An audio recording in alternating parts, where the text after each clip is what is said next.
Welcome to Meet the Biz with Lainie Kazan. All right, in.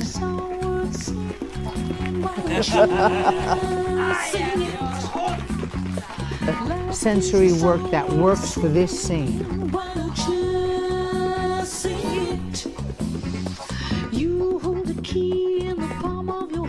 But what was your first big break that you consider your first big break? Well, probably going on for Barbra Streisand and Funny Girl. Yeah. I waited 1 year and a half till she got sick. Okay. And, I tried to, invite her to dinner. Yeah. Maybe you have a little flu, I'll give you a little flu. But she... Drop something in the drink. Right. So, no, but it was a very difficult year and a half. And I finally got the call. Oh, and everywhere I went in that year and a half, people would say to me, if you ever go on, call me. So I had a little list, and I would write their name down and their number. And only if they were important, though. And so then I got this call, and they said, "You're going on tonight. Barbara is terribly ill with strep throat." So I ran to the theater like a maniac, and I had never been on stage with the real actors. Right. I had just worked with the understudies. So they schlepped me from pillar to post, and Sidney Chaplin, who was the leading man, kind of, helped me get to where I was going, and I called everyone on my list. Yeah, I called everybody, and they all showed up. Oh. And so did Barbara. Oh. And I was devastated. I was so devastated. I mean, I went home that night, and I cried my eyes out. I walked the 5 flights of stairs up to the chorus dressing room. I cried my eyes out. Then I got home, and when I woke up in the morning, it was headlines all over New York papers. Show goes on, but Lainie doesn't. It ain't funny, girl. And I sheepishly came to the theater. Mm-hmm. And when I got there, the stage manager and the company manager and the producer were outside. "You're going on tonight, but you cannot tell a soul." I said, "Can I just call my mother?" And she had a duplicate list. And everybody came back. I love that. I love that. It was, to date, I think it was probably the most thrilling theatrical experience of my life. Wow. I mean, I remember walking on that stage and looking out into the Winter Garden Theater and thinking, I'm on the Winter Garden stage and I'm going to be doing this part of Fanny Bryce. And then my career just skyrocketed. It was amazing. I got a record deal, and I started singing all over the world, and things just opened up for me almost a little too quickly. Right. I was like, and then you went on the Dean Martin right after that? Well, Merv Griffin okay. had seen me. When I was an understudy, I would be on his show all the time. Oh, okay. And he had a local show in New York, and then it went national, or it was syndicated. Right. But I was on his show at least like twice a month. And so that was my first initial, and Phyllis Diller put me on her television show, and Gypsy Rose Lee, who we were talking about the other night. Right. And all these little shows I did, and then Dean Martin saw me. Right. And invited me to be on his television show, and I was on like 26 or 27 times. And that's when my career just took off. Flourished. Yeah. Wow. And I adored him. I could see in the videos, I mean, the way you guys had that connection. It was just like a river of like when he held you, and we had a great sense. He had a great sense of humor, right. And we had a similar sense of humor. Right. So that was it was great. I had 2 nightclubs, but that was at a very dismal time in my life. I had been very sick. I developed blood clots in my lungs from a broken leg, and I wasn't able to work, and I was a really sick puppy, and I kind of established myself in a way, but I was working like really the toilets of America. Yeah. I mean, I was working these terrible places, and I was trying to just make a buck, and I wasn't able to really do what I do, and I was in a little club in Milwaukee. And someone said, you remember there's a Playboy Resort in Wisconsin, in Lake Geneva, Wisconsin. And I had worked there in my heyday. So I called them up and I said, could I come and visit you and maybe have a couple of rooms? They said, of course you can come. And subsequently we got together, and I saw the entertainment they had in this phenomenal place, and I thought, well, you know, they had like a group called the Shaggy Gorillas minus one Buffalo Fish. And you know, Playboy's always been synonymous with jazz. Right. What you should do is X, Y, and Z. And this gentleman of the hotel said, he was the manager of the hotel, he said to me, would you like to go down to Chicago and meet with Mr. Hefner? I said, sure. Yeah. I didn't know what I was talking about. He says, tell him all your fabulous ideas. Yeah. I didn't know what ideas he was talking about, but I just went and I met with Hefner, and I met with a gentleman named Victor Lowndes, who had opened all the clubs with him. Right. And I made some suggestions, and they said, listen, we have a little club in L.A. It's in the Century City. And just go, we'll rent you a little apartment, and you'll go back to LA, and you'll open your room. You'll take over the room. I said, okay, that's fantastic. So I did. I went with my daughter, my boyfriend at the time, my girlfriend and her daughter, and a nanny. And we all lived in one little teeny-weeny apartment. And when I would answer the phone, I'd say, hello, Lainie's room. Oh. And that's how the club came to be. Right. And I opened the club in L.A., and 2 years later, it was so successful, I opened a club in New York on Fifth Avenue and 59th Street. Wow. So I had 2 nightclubs for 4.5 years, and that was probably the greatest joy I had. I gave all these great singers jobs.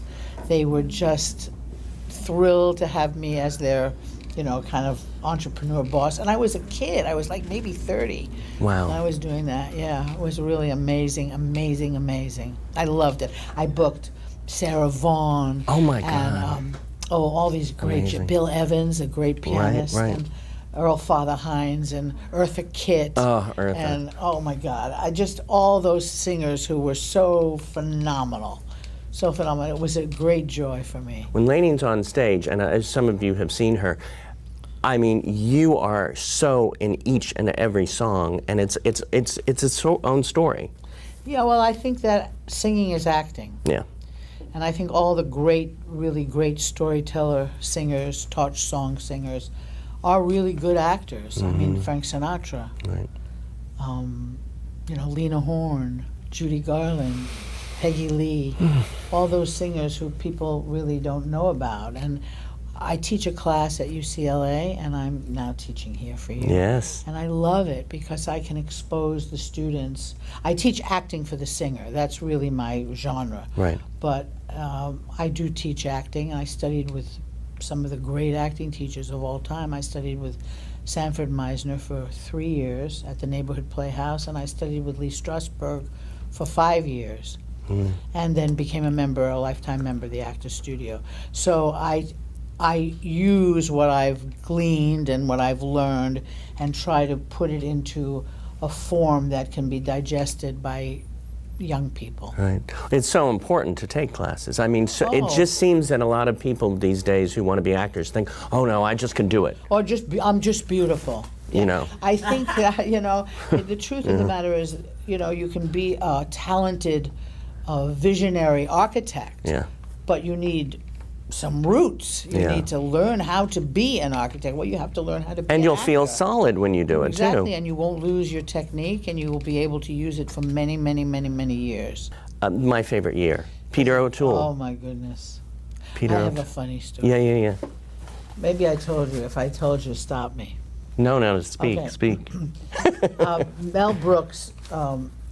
Mel Brooks produced My Favorite Year, which is probably one of the funniest movies. If you haven't seen it, I just tell you, please go rent it. It is such a brilliant film.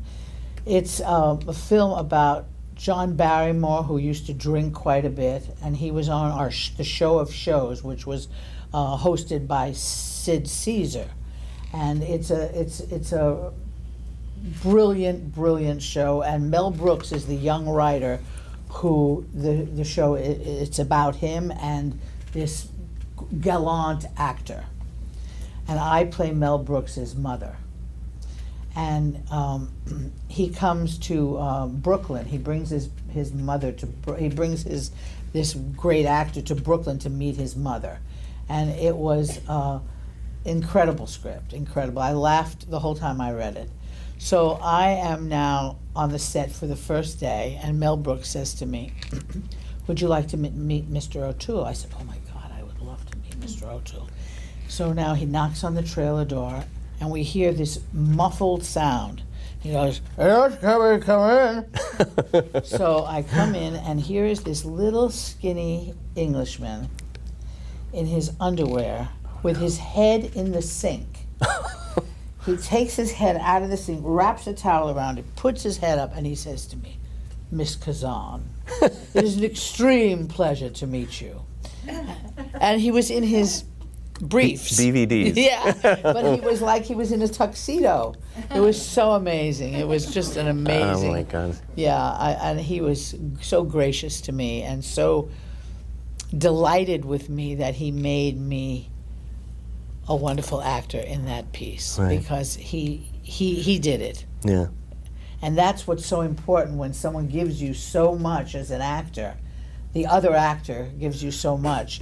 You don't even have to act. You can just be, you know. Mm-hmm. He would look at me with such delight, and I would just, You'd fell. I right.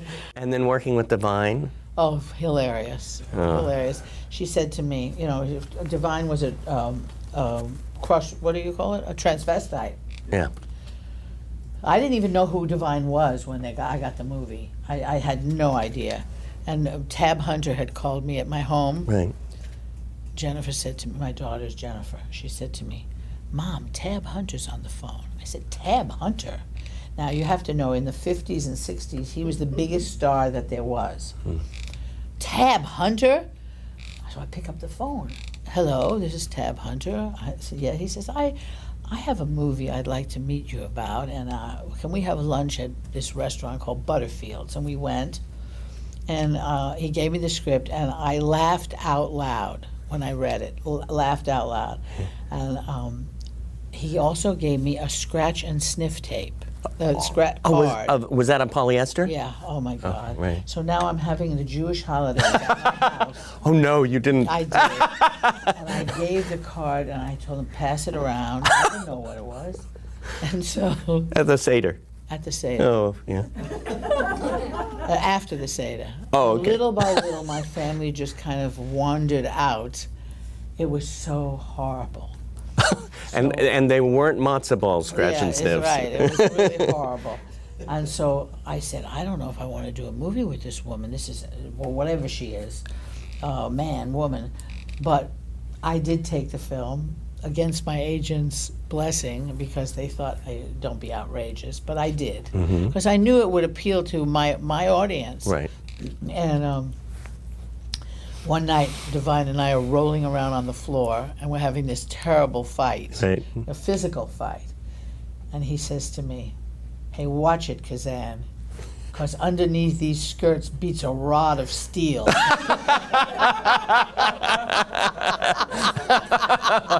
Oh my God. My Big Fat Greek Wedding, of course. Yeah. I mean, Thank you. Yeah, that was a great experience. That was a great experience. Right. You know, we all came together to do a reading at Tom Hanks' office, right. and they said, you know, if we ever do this piece, we were going to call you. Yeah. And it took about a year and a half for them to put it together, and they called me and said, "It's a low budget.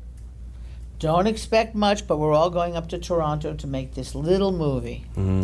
And the cast came together as a family. We just really got along beautifully. I was the only person on the film that wasn't Greek. Really? Everybody else was Greek, Had and some I Greek. worked like a dog to become Greek. And when I went to Greece, once the movie was out, I went to Greece a couple of summers, and people were speaking Greek to me, and I was so, thrilled that Yeah. the Greeks thought I was That's the Greek. biggest compliment. Isn't it? Yeah. I love so that. I did. It was an amazing thing. And then about a year and some months after the film was made, we got a call from Nia Vardalos, who wrote it and really put the whole cast together. And she said, "Look, Lainie, we have to have a good first weekend. So could you email all the temples and all the Jews, Right. and I'll email all the Greek Orthodox churches and the Greeks." And I said, "Sure." We all got on our phones and we were trying to sell the movie. And the first weekend we made $100 million or something like that, some outrageous amount of money. And it was a huge, unexpected hit, huge. And until today, people say, "Oh, I saw that movie 7, 8 times." Yeah? Yeah, it was great. Yeah, they pull it out like, But I worked with a DVD. woman. I went to the great Greek restaurant in the Valley, and I asked the maitre d', I said, "Do you know a woman that I could go to their home and cook with them and learn how they speak and just spend time with them?" And this woman became my mentor.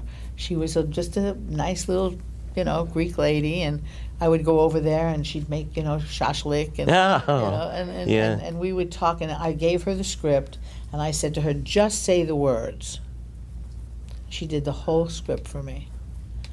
And then I took the pronunciation Right. and I put life into it. You So sure it was did. interesting. Yeah. I had a relationship with Playboy. So I sold them my name, and I sold it to them for a year and a half. And believe it or not, all the clubs closed that next year. It had been kind of archaic to put women in bunny outfits, and I used to say to them, "Look, you got to get these women out of these outfits. I mean, put the men in rabbit outfits." I was horrified by those outfits. They would bunny dip, and they'd have to have the bunny mother check. It was bizarre. Wow. So it was so anti-feminist. It was so against everything I believed in. But I had a great club with great music and great musicians. So I was torn, But I tried. But no, I gave it up. I had it for 4.5 years. I was wondering that balance, how did you It's do hard. it? It's hard to find a balance. I know, I had my daughter with me all the time on the road. She'd travel with me. I traveled like a gypsy. I'd take dogs and cats and children, and just to keep my daughter engaged and happy. And, it was hard. It was very, very difficult. And it wasn't a time when women did that. So I was alone in that. But we do have to make decisions that are selfish, but that's good selfish. Selfish is good. Selfish not without denying the other person, but to think of number one first. If you don't think of number one first, there is nobody else. We have to take care of ourselves, I believe. And I don't say it to the exclusion of everybody else, but first. Like they tell you, put your air mask on first in the plane. Then you can take care of your child. Another question? Andy? How do you keep your balance and you have such a calmness about you when you I do? walk into a room, and it's so nice to be around it, especially in this industry where you're constantly going or moving. How do you keep your stillness? I don't take myself too seriously. I've been through lots of stuff, and life has been a rocky road, and I appreciate everyone and everything. There are some people I don't appreciate, but I try to move along. I think I have, not recently, but not in the last year because I've had some physical problems, but I did yoga for 30 years with Bikram. I was very, very athletically involved in yoga. And I'm overweight, but I eat healthily. I don't eat garbage. Very, very rarely. I try. No fast food? No, never have been in McDonald's, ever in my life. Never been in a fast food restaurant. Don't start. No, never. I eat too much, but I like good food, clean food. I think that I have to exercise all the time. I have to walk, or I have to, do something that grounds me, and I sing. And when you sing, it's like, it's who you are. It's your voice. Your voice is who you are. And it's a gift that I treasure and I will never take for granted. Corey Allen would say at the beginning of each class, he said, what do you want the most at this moment in your life? And it was taking the breath and just that want of the next step. The next step. Or this breath. What do you want for this breath? Exactly. That's fabulous. Wrist straight. Laura Good.